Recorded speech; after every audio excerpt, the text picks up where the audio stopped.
Page 11. Their approach to the general society and culture.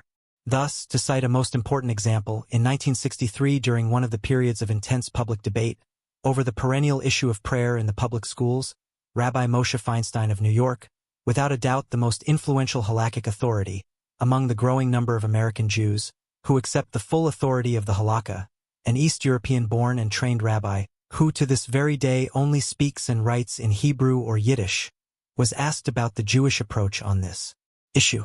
The further irony was that this non-English speaking, except in private, authority was being asked by a colleague in a community of American Jews, where all children are educated in intensely religious parochial schools. In fact, in this Orthodox milieu, sending one's children to a public primary or secondary, for some even to a college, would result in instant and severe ostracism. Why, then, was this question asked, and why did Rabbi Feinstein write a pointed response to it, a response widely read by traditional Jews, learned enough to understand its content and implications? The answer to this question reveals much about classical Judaism and the new position of traditional Jews in American culture and society. Rabbi Feinstein's response draws upon the classical Jewish doctrine of the Noahide commandments. 19. This doctrine states that whereas the Jews are obligated to observe the 613 commandments in the Pentateuch, along with rabbinic interpretations and additions, page 12, the Gentiles are obligated to observe the 7 commandments the Talmud determined were commanded by God to Adam and Noah and his descendants, in other words, to humanity. 20. 2 of the foremost commandments are the twin prohibitions of blasphemy and idolatry. Now, based on the logical axiom that the negative presupposes the positive. 21. Rabbi Feinstein quite cogently argued that these prohibitions presuppose an actual relationship with God on the part of the Gentiles, the type of relationship which would certainly include regular prayer. Since Judaism, by its affirmation of the doctrine of the Noahide commandments, obviously approves of this relationship and should therefore advocate it, Rabbi Feinstein concluded that normative Judaism can express approval of prayer in the public schools. Rabbi Feinstein's response indicates that traditional Jews are, contrary to popular prejudice, concerned with the moral and spiritual life of the general society at large, albeit he is not entirely comfortable with taking a public stand on this issue. It is only that this has not been a concern, to which the tradition assigns top priority, in comparison with more internal Jewish concerns. The raison d'etre of Judaism is not to teach the Gentiles, but to obey God's Torah, whether the Gentiles are interested in it or not. The theological weakness of the liberal mission of Israel idea was that it seemed to be a good deal more interested in the approval of the Gentiles than in the approval of God. If, however, the Gentiles do see light in Israel, Isaiah 42 verse 6, then, as an ancient rabbinic text puts it, they should send their representatives and take the Torah for themselves. 22. Nevertheless, Rabbi Feinstein's seriousness in dealing with this topic at all indicates 2 important sociological facts. 1. Traditional Jews are now enough a part of American culture that they must have an opinion on such questions of public. Page 13. Debate. 2. Traditional Jews are concerned that America develops along ethical and religious lines, which are not antithetical to Judaism's theocratic worldview. 23. That is to say, that the revealed law of God is to be the basic norm for every society and for every human person. This is both for the sake of the survival of Judaism, as well as for the sake of the survival of civilization itself. For both existential and intellectual reasons, I am in basic sympathy with this approach, which is certainly in the spirit of classical Judaism. In other words, the Judaism formulated in scripture and rabbinic literature. What it needs, however, is more thought so that it may speak more directly to the great crisis of values we are now living through in American democracy. The problem with this approach, at least as heretofore articulated by its traditionalist spokesman, is that it is theocratic. In other words, it deduces legal prescriptions from religious texts, something which seems to run counter to the tendency of our democracy from the Founding Fathers until the present. Indeed, Maimonides, died in 1204, one of the greatest formulators of classical Judaism, spoke about forcing the Gentiles to follow the Noahide commandments, if Jews, of course, have the power to do so. 24. This difficulty with applying theocratic norms in a democracy, which if not secularist is certainly non-sectarian, has also been faced by Roman Catholic traditionalists. And indeed, we traditional Jews can learn much from someone like the Jesuit theologian John Courtney Murray, died in 1967, who made such strides in clearing Roman Catholic ethical teaching. Page 14. From being rejected by Americans as ipso facto theocratic and, hence, un-American. 25. 3. At this point, I would like to assert that the dichotomy between religious doctrine and democracy, which is often seen as being insuperable in our society, might very well not be true when we look at how theology functions in the history of Judaism and how religious doctrine functions in the history of America. Let me begin with two personal recollections, the type of oral reports of the words of teachers, in which the discourse of the Talmud abounds. In the autumn of 1957, I entered the College of the University of Chicago. One of the courses I was required to take that first year was Social Sciences 1, which dealt with the history of American political thought. At the same time, I was already intensely involved in the study of the Talmud, particularly in a tractate, Baba Kama, which deals with Jewish civil law. It was the custom at that time for distinguished professors in fields relating to our course of study to be invited to lecture to the combined sections of the course, periodically. Two of these lectures made a lasting impression on my thinking, and I still remember them quite well. The first lecture, by William Thomas Hutchinson, died in 1976, an expert on American constitutional history, presented the thesis that the reason why the American Constitution of 1789 was far more, page 15, enduring than the Constitution promulgated in France shortly thereafter, is because the former was the result of almost 200 years of colonial experience, whereas the latter was the result of purely philosophical speculation.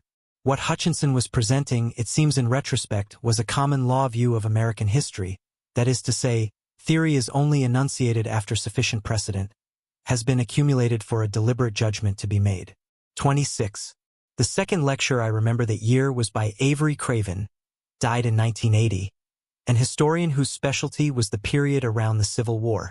Craven presented the thesis that the real preamble to the Constitution of the United States was not what is formally called the preamble, but rather the Declaration of Independence. He illustrated his point by analyzing the institution of slavery. On strictly constitutional grounds, slavery was permitted, and slaves had the status of chattel. That point was made with legal cogency by Chief Justice Roger B. Taney in the famous Dred Scott decision of 1857. However, the Declaration of Independence, albeit written by Virginia slaveholder Thomas Jefferson, declared that all men are created equal, a theological statement if there ever was one, even though made by the non-church-going deist Jefferson. According to Craven, the Civil War and the resulting 13th Amendment to the Constitution, which outlawed slavery, affirmed the priority of the philosophical foundation of the Constitution over specific legal reasoning in a matter of crucial importance in the life of this democracy. In fact, as I recall, Craven went so far, page 16, as to say that had the events which made the 13th Amendment possible not taken place, it is doubtful whether our constitutional form of government would have endured. 27. Now, on the surface, the theses of Hutchinson and Craven seem to contradict one another.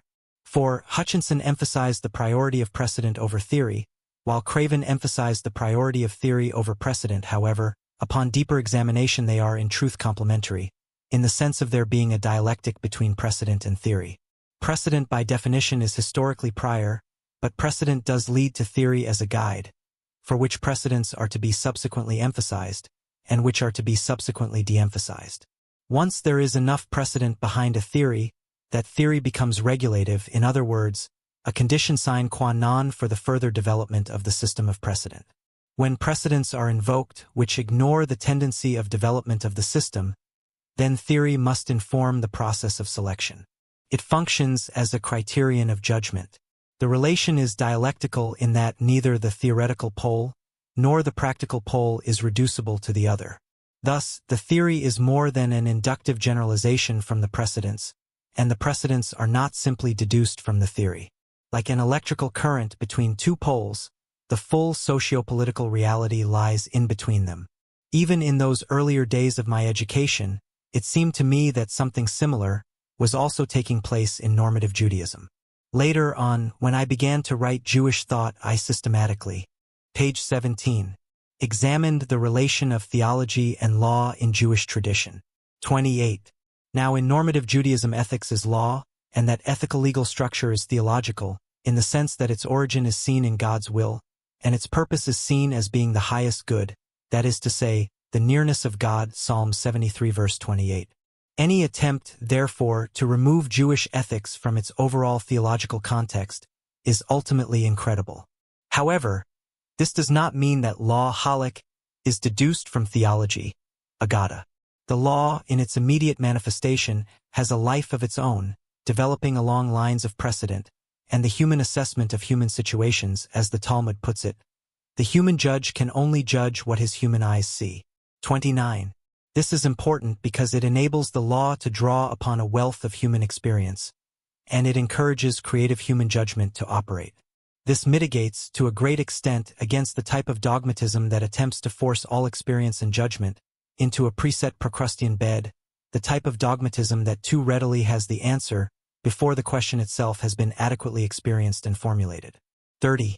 Nevertheless, in the great issues which the law has faced, issues dealing with fundamental questions of the essence of human personhood, the sanctity of human sexuality, the nature of human sociality, the vocation of the Jewish people, in these great issues the system of precedent is insufficient in and of itself, because it is usually ambiguous, presenting prima facie conflicting options for judgment. It is ambiguous precisely because the authorities, page 18, of the past could not solve all problems in advance. They could not be substitutes for the living authorities of the present and the future. 31. At these crucial points, the great authorities invoked the theological principles developed on the non-legal side of classical Judaism. But, let it be emphasized, they invoked these principles when and only when there was at least some purely legal precedent for them to choose. When the great issues, what contemporary legal theorists call hard cases, arose, the system of precedent was indeed not sufficient in and of itself, but it was nonetheless still necessary. Thus, for example, when the whole theology of Kabbalah began to become fully explicated in the late Middle Ages, there was a tendency in some circles to see its main document, the Zohar, as now having a normative status equal to, and even surpassing the Talmud. On the other hand, there were those authorities who regarded it as antinomian and, therefore, having no normative status at all. Finally, in the early 16th century, the Egyptian authority, Rabbi David ibn Abi Zimra, ruled that in and of itself the law of the Talmud takes normative precedence over the theology of the Zohar. However, when the law of the Talmud is itself ambiguous, as it frequently and thankfully is, presenting conflicting precedents and opinions, then the theology of the Zohar may be invoked as a criterion of judgment, emphasizing one tendency and de-emphasizing, but never totally eliminating, the other. 32. Page 19. 4. The application of all of this to the crisis of values in America today can be the new agenda of the Mission of Israel, an agenda far more authentically Jewish and socially critical than that of the earlier liberal proponents of this idea. The crisis of values in America today has become evident in the great issues of social debate, which have emerged during the past 3 decades, issues which have inevitably been involved in landmark legal decisions. Let us take the most persistent and intense issue of social debate in America for over a decade, the question of abortion. Here is a question which shows no signs whatsoever of abating during the next decade. And this is because it deals with the most fundamental moral issue possible, the definition of human personhood and society's role in relation to it. Because this is obviously a moral question which cannot be reduced to merely legal precedent, the 1973 Roe v. Wade decision of the United States Supreme Court by no means settled the issue but, if anything, exacerbated it. And here we have a clear conflict of values, a Kulturkampf with monumental ramifications. The legal system is ambiguous enough to call for extralegal factors in making a judgment. The 14th Amendment to the Constitution speaks of the right of every person to equal protection of the laws. However, nowhere does it define personhood. As such, a human fetus, whose personhood is by no means immediately evident, may or may not be entitled to the equal protection that. Page 20. The Constitution mandates for persons and only persons. Here is where the legal system must look at systems of value to supply such definitions. And here is where we see in bold relief the clash of values.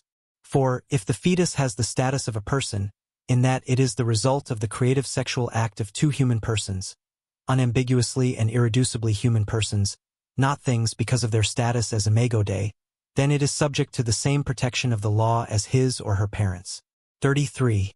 If, on the other hand, personhood is determined by such other criteria as viability, independence, speech, rationality, quality of life, or whatever, then a very different interpretation of the Constitution inevitably follows. Now, even adopting the first theologically grounded view does not automatically solve the subsequent legal questions, as some pro-life advocates naively think. 34. For, to accept this broadest definition of human personhood does not solve questions of mortal conflict between persons. For example, can the fetus at times be regarded as an unwarranted intruder, rodef, in the womb of another person, as in cases of rape? These questions have been intensely debated in Jewish tradition, and there is a considerable literature on the subject even in English. 35. The parameters of this discussion in normative, in other words, halakhic Judaism, have been that no one in this tradition can cogently assign the fetus the status of non-person, on the level of a thing having no rights at all. Conversely, no one can cogently maintain that the life of the fetus takes precedence over that of his or her mother. The real question, involving the hard cases, is how widely or narrowly are we to, page 21, interpret situations of threatening intrusion. In the context of Jewish tradition, no one can simply say, based on my theological principles, this is what the only ethical course of action can be. One can only use his or her theological principles, when legal precedent already exists, to exercise judgment and persuade others. So also is the case in the American tradition. Those who say that religion may not determine the law in our constitutional democracy, that religion may not impose its values on the society as a whole, are technically correct. The Constitution not only protects us from being subject to the rule of any religious community, but it even protects the non-religious minority, and let it be emphasized that they are the minority, from being subject to the rule of a consensus of all or most of the religious communities, a rather hypothetical state of affairs at present and in the foreseeable future. However, it is a totally unwarranted inference from this social fact to assume that the absence of religion from the process of specific legal reasoning requires its elimination from the general realm of social discourse and persuasion, as opposed to political coercion. Such an inference is guilty of nothing less than the fallacy of generalization. For, if this inference is made, then we are indeed left with what Richard John Neuhaus calls the naked public square. 36. If naked is synonymous with vacuous, then history as well as nature, to paraphrase Aristotle, abhors a vacuum, and the vacuum is inevitably filled with the type of secularism, which makes the elimination of religion from the society qua society its own dogma.